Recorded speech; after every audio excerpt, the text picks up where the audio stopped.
¿qué tal? Gracias por permitirme llegar nuevamente a sus hogares, redes sociales, sitios de trabajo, universidades. Aquí estamos de vuelta en la entrevista en lapatilla.com. Y en esta oportunidad nos acompaña el exdirector del Cuerpo Técnico de Policía Judicial, el doctor Miguel Dao, quien además es abogado y asesor en materia de seguridad. Doctor, muchísimas gracias por permitirnos estar con usted estos minutos acá en La Patilla.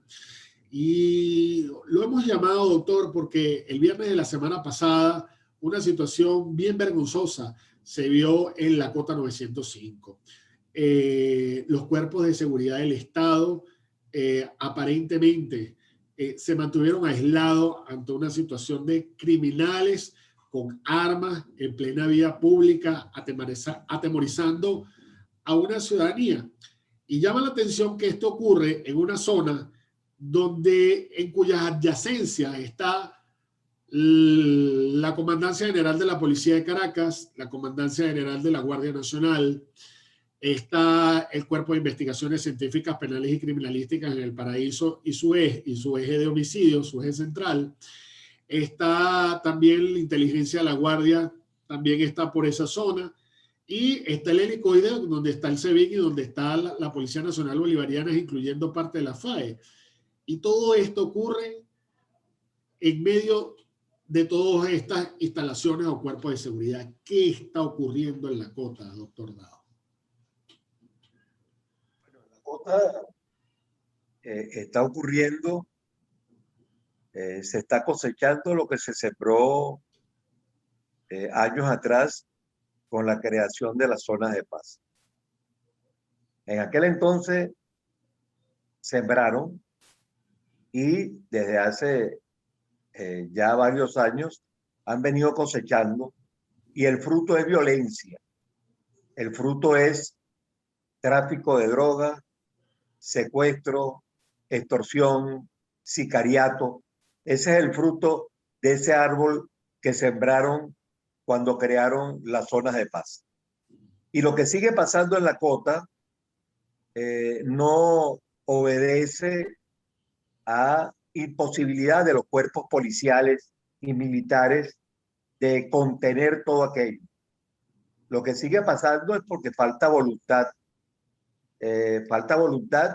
de quien debe tenerla para simplemente acabar con aquello. No obstante, vale comentar que hoy día la violencia no acaba con la violencia per se. Cuando pasó aquellos sucesos que hace un par de meses vimos sucedieron en La Vega, entendíamos que era consecuencia del movimiento que se estaba realizando allá en la Cota 905 y por supuesto entendimos que el procedimiento no era lo más indicado. Entendimos que hay que hacerlo de esta manera. Hay que hacerlo con, primero, inteligencia, después con una operación quirúrgica y luego con permanencia. En base a estos tres postulados es que pudiéramos entender que cualquier acción a la postre pudiera tener buenos resultados. Repito, inteligencia, intervención quirúrgica y permanencia. Tú no puedes llegar a un sitio, disparar a mansalva, no saber qué estás haciendo, ni a qué vas, ni cuál es el propósito, salir y simplemente dejar desolado la zona nuevamente. Eso no tiene sentido, Daniel. Así no se hacen las cosas, pues, ¿no? Doctor, esta situación que vimos la semana pasada es una situación que puede ser controlada por la policía, es decir, vamos a poner, el Cuerpo de Investigaciones Científicas, Penales y Criminalísticas tiene una unidad que es la Brigada de Acciones Especiales. La unidad de Brigada de Acciones Especiales podría estar preparada y en capacidad para atender esta situación, o ya esto pasa de un cuerpo de seguridad local más hacia algo militar?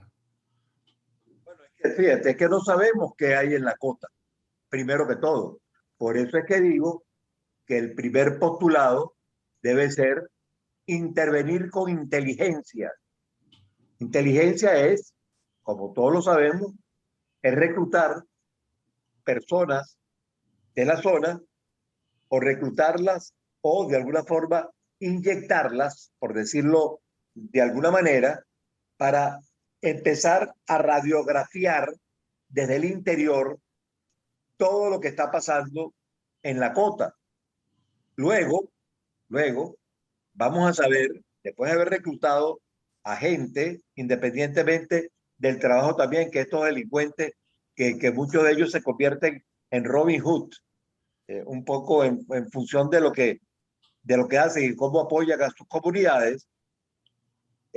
Luego de eso, hacer unos ejercicios de penetración precisos, en detalle. Y luego de eso, en tercer lugar, permanencia. Yo no pudiera decir que eso se va a acabar de la noche a la mañana solamente con un enfrentamiento. No, pagaría por esas acciones mucha gente inocente, correría sangre de mucha gente inocente. Hoy día me parecería irresponsable hacerlo de esa manera. Vuelvo a insistir, Daniel Guillermo, inteligencia, intervención quirúrgica y permanencia. De otra manera, no es posible.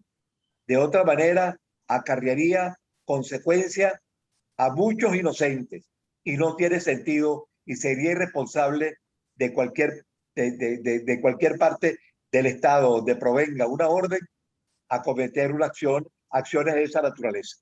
Doctor, de verdad da temor pensar que nosotros nos vayamos a convertir en lo que algún día fue nuestra hermana nación, nuestra hermana vecina Colombia, ¿no? Como, sobre todo en la época de Pablo Escobar, de verdad que uno ve esas películas o esas series o documentales y de verdad que lo menos que uno quiere es que eso ocurra en Venezuela. Pero esta impunidad con la que estas personas ya bajan hasta avenidas principales, hacen alcabalas, quitan una moto, ¿a dónde nos puede llevar si a esto no se le pone un alto? Son características diferentes, el tema medular de Colombia, pero desde el punto de vista de las consecuencias son iguales, ¿no? Por supuesto que aquello significó una lucha armada desde un punto de vista político revolucionario, sin entrar a calificarlo, y esto es vulgar delincuencia la que está actuando y la que está apoderándose y federalizando a Venezuela. La están haciendo un Estado federal y cada quien se está apropiando del territorio sobre el cual tiene influencia y poder. No tiene sentido. O sea, yo creo que hay que ponerle coto, pero hay que ponerle coto con inteligencia. No se puede pensar de otra manera. Tenemos las zonas perfectamente delimitadas en el país. La han federalizado. La delincuencia federalizó el orden político de Venezuela. Doctor, ¿cómo se mantienen estas bandas? Porque estas bandas para conseguir armas, para conseguir droga, o sea, ¿cómo se mantienen? ¿Qué es lo que los hace a ellas operar? Secuestro, extorsión, narcotráfico, sicariato y pare de contar. Por ejemplo, el tema del secuestro, que es un tema que usted domina muy bien. Yo tuve una información que lamentablemente no pude confirmar, lamentablemente no pude llegar o ahondar más porque no hay fuente oficial y porque realmente es lamentable que aun cuando la norma, la constitución, la ley de Policía Nacional señale que las personas que están a cargo de los cuerpos de seguridad deben dar información sobre lo que acontece, o sea, deben rendir cuentas a la ciudadanía sobre lo que está ocurriendo o sobre sus gestiones. Pero aquí lamentablemente preguntar a veces pareciera delito. Y yo tuve una información muy vaga sobre 2 secuestros, uno de un familiar o una persona llegada a un establecimiento muy importante que hay en Colinas de Bellomonte y otro a un constructor. Sin embargo, de verdad, le confieso, no pude dar y pareciera que de secuestro, aún cuando se ve que hay mucha actividad por parte de la División contra Secuestro del CICPC, que inclusive hasta videos están realizando, hay como mucho hermetismo. ¿Qué está pasando con los secuestros hoy en día? ¿Hay migración en cuanto a la modalidad? ¿Qué nos pudiese usted informar? Secuestran a personas y secuestran la información también, por decirlo de alguna manera y hasta coloquialmente, pues, ¿no? Están secuestrando la información. Yo creo que hay que informar de los éxitos y hay que informar de los casos para alertar, nunca alarmar, pero sí para alertar a la ciudadanía. No lo están haciendo así. Ese bombardeo de la información viene de años atrás. A mí, de alguna forma, se me sugirió que clausurara la oficina de prensa del Cuerpo Técnico de Policía Judicial. Yo, la verdad es que no entendí la instrucción y creo que no la acaté. Yo lo que hice fue que la reinauguré, la apoyé, la doté de recursos, porque la idea es informar. O sea, el pueblo necesita y requiere información, ¿no? Tenemos que alertar a la ciudadanía de los acontecimientos y de los hechos que vienen sucediendo a diario en nuestro país. No así, el criterio es otro. Entonces, tiene también secuestrado, además del secuestro como tal, también secuestras y castras la posibilidad de informar a la ciudadanía. Bueno, independientemente de eso, y regresando al origen de tu pregunta, sí tuve conocimiento de 2 casos y hay un tercero que no conozco mayores detalles, tampoco los primeros, pero sí hubo algo. Se le fue el audio. Tema, al tema del secuestro y de esta persona, hija de uno de los propietarios de un local afamado en Colina de Bellomonte, ¿no?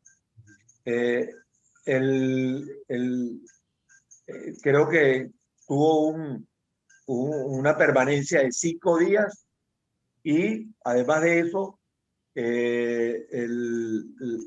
la ejecución fue liderada desde la 905, ¿no? No conozco más detalles, no conozco mayores particulares sobre el hecho, porque el conocimiento lo tuve a posteriori. Pero ahí hay un punto importante, doctor. Ya no estamos hablando cuando usted se refiere a 5 días en cautiverio, ¿ok? Que una persona permanece reprivada de su libertad ilegítimamente 5 días, ya no estaríamos hablando quizás de un secuestro express.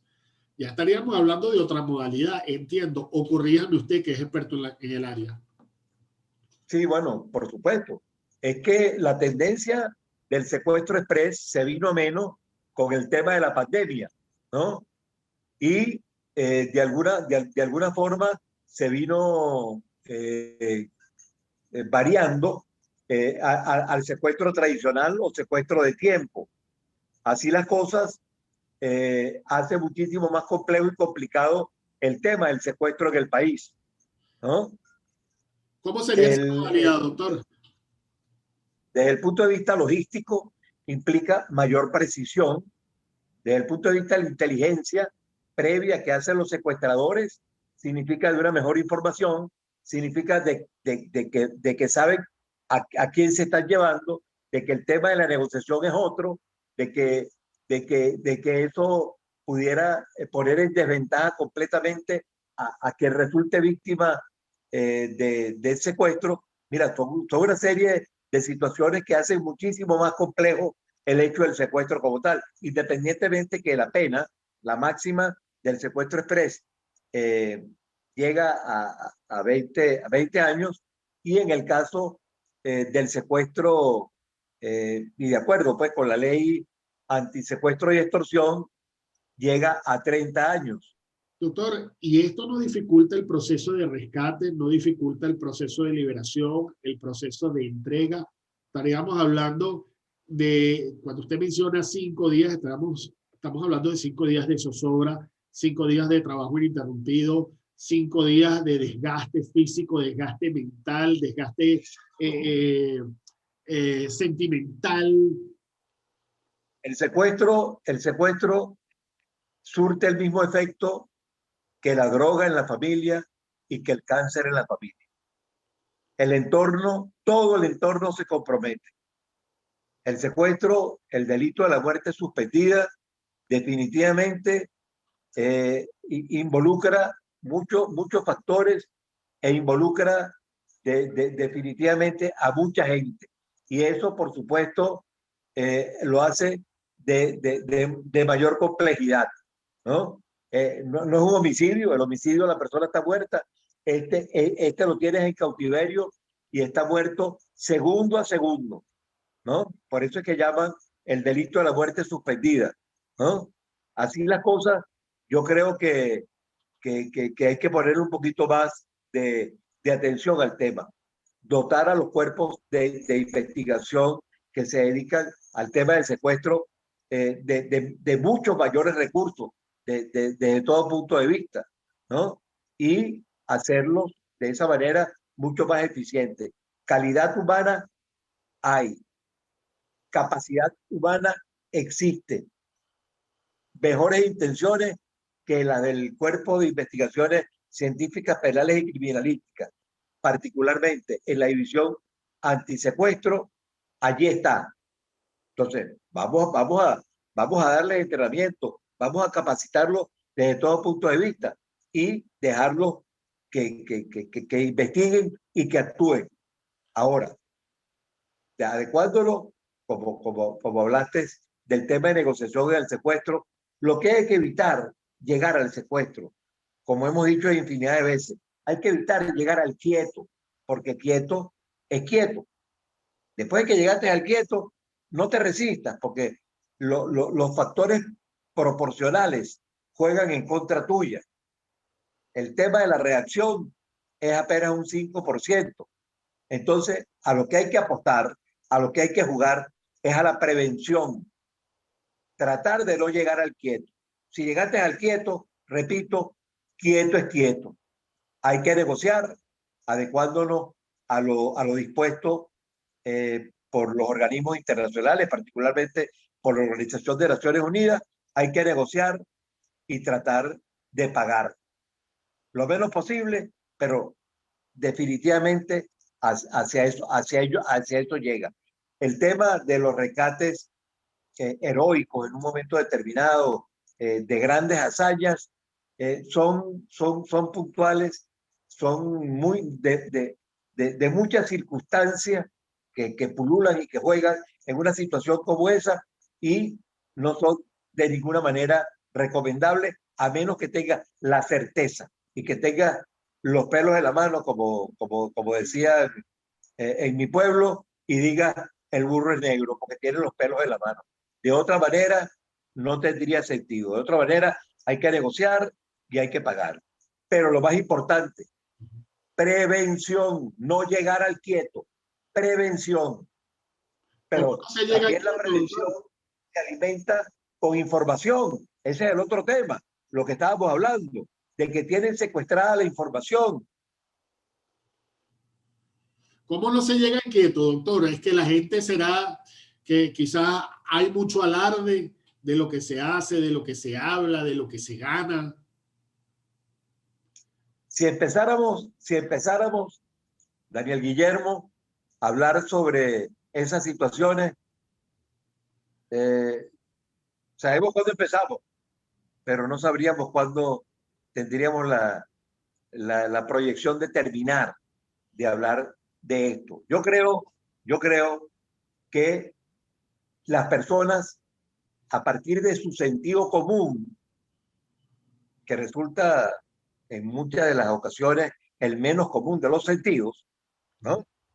Tiene que entender las situaciones, tiene que tener un paso adelante, tiene que conocer su entorno, tiene que saber hacia dónde va. Fíjate lo que está pasando, que motivó esta pauta de información por parte de la División Antisecuestro del CICPC, Marketplace, que es una página que a través de Facebook tú accedes para ofrecer cualquier cantidad de